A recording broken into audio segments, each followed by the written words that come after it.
All right, let's get it. Aswand, Cruickshank, your one and only Move Swiftly speaker, checking in for a daily Move Swiftly thought, giving you a perspective on teamwork that you will not get anywhere else. Amen. Amen.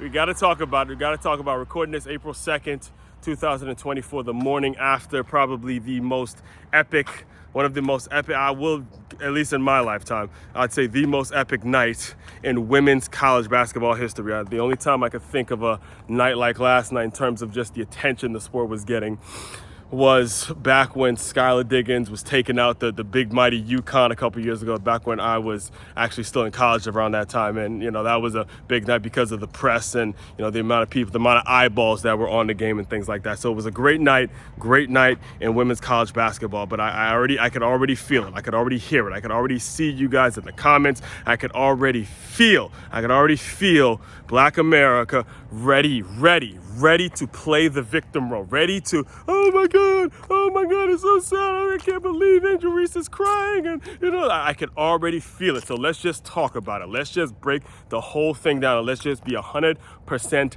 honest in this whole thing. She asked for that 41 points.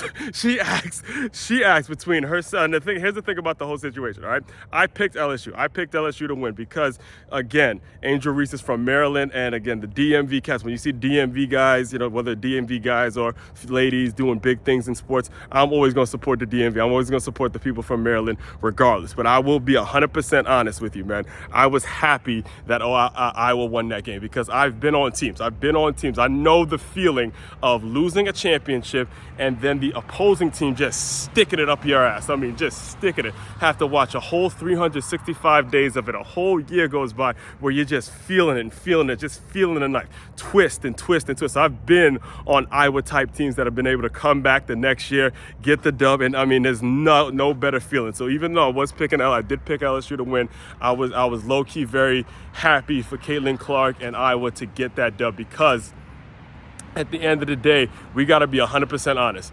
Angel Reese asked for that. She asked for that. And here's the thing about the whole situation. One of the things that I actually said last year when all that stuff was going on, and one of the things that I actually agreed with when people were being very critical of the way 𝐇𝐎𝐒 handled the situation. Look, it's one thing you get little college girls talking a little mess, doing this and all that.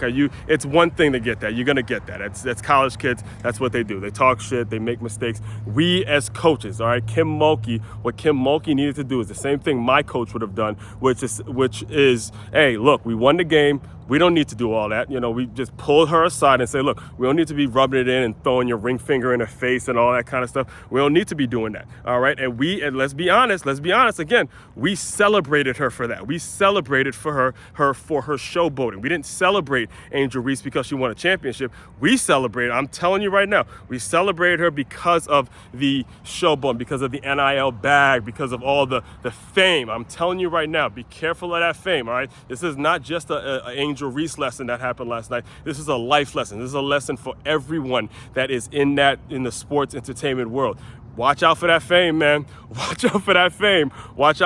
Because that fame is going to be the same. It could be your downfall. That fame can get someone like a Caitlin Clark who had to eat it. She had to eat it for 365. Do you know that feeling of having to watch someone the showboat on your ass and then, go on the ESPYs, on magazine covers and just give, again, that girl last night, 22 for Iowa last night, looked like a person who would not stop. I mean, she kept her foot on the gas pedal every step of the way, just pushing. She did, and I'm telling you, if you look at it on paper, it looked like LSU was the better team, had the more talented team. It's just, I'm telling you, that girl, that's a bad man. That's a bad man because she would not let her team lose. She would not let her team lose no matter what. And you could see she was playing with a level of vengeance. She had that edge. She had that chip. She had that feeling. She had that dog.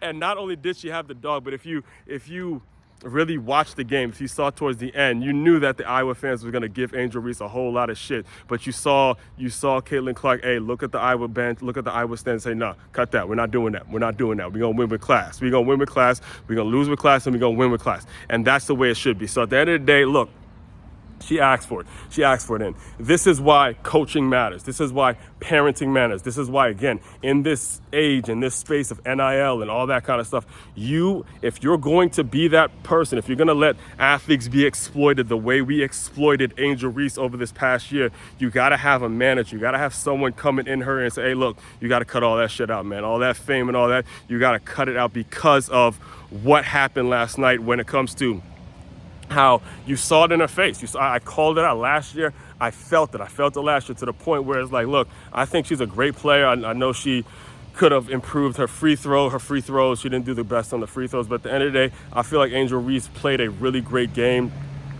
She came back from an injury. She was active on the board. She did what she had to do. She played her ass off, but no one's actually going to be talking about that. What they're going to be talking about is the waving, the showboating, and the Bayou Barbie and all that shit, all the gimmicky stuff that she put out there last year, and that we celebrated too often. Too many people celebrated and did not hold her accountable. Did not say, look, you shouldn't have fucking did that. That was completely unnecessary. Instead of being honest with our young black girls, we are so easy. So think about what we did. People went out and said, oh, well, Caitlin Clark did it the game before and no one got on her. But now, that a black girl does it, then all of a sudden people jumping on her and this. And we put her in this victim mentality. And instead of being honest with her and saying, look, it's a huge difference than Caitlin Clark looking at her coach and going like this versus you walking up after you just beat her ass on the court, pointing to your ring finger. There's a huge difference when we weren't honest when it came to that. And that's what it leads to. All right, that's what it leads to. So again, if there's any lesson that we got to take away from last night and what we saw with the Iowa and LSU game is make sure we're being honest with our people. Make sure we're being honest when our young kids are doing something that can potentially truly hurt them and not celebrating them for bullshit that they do, and learn how to win and lose with class. All right, because again, this is sports. You're not gonna win every game. It's not gonna happen. All right. In fact, I remember.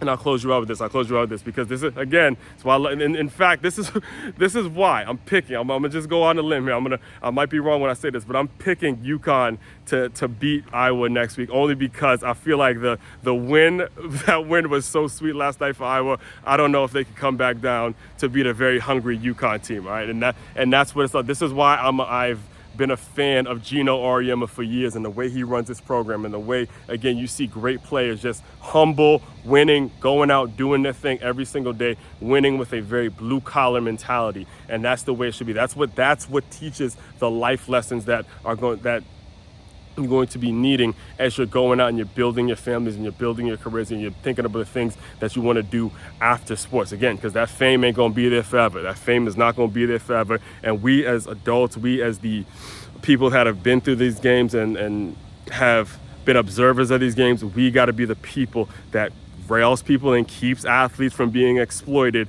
You as the coach got to be the one. Again, these are the complaints and these are the things that people say about Kim Mulkey. So again, huge lesson in sports. I mean, it's funny because I had a completely different topic to talk about today, but that game last night, it brought back a lot of memories in terms of just teams coming back after a championship loss. So, but anyway, I do this every day. We hear every day. Aswand, the main website, before I close you out, the main website to check out to dive deeper into all my work, makeyourmove.com. That's makeyourmove.com. One-stop shop for all your teamwork and your self-development needs. Aswand Cruickshank, your one and only Move Swiftly speaker, checking out. You guys continue to move swiftly. We will talk more soon.